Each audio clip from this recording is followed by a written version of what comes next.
Smuggling చేసిన డైమండ్స్ని వెహికల్స్లో export చేస్తున్నాం. ఇంతలో పోలీసులు వచ్చి అటాక్ చేశారు. సో నీ పని ఏంటంటే బాక్సెస్ అన్ని కలెక్ట్ చేసి నాకు అప్పచెప్పడం.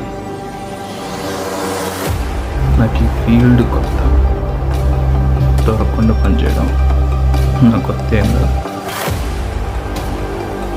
బట్ జాగ్రత్త, దీంట్లో పోలీసులు ఇన్వాల్వ్ ఉన్నారు.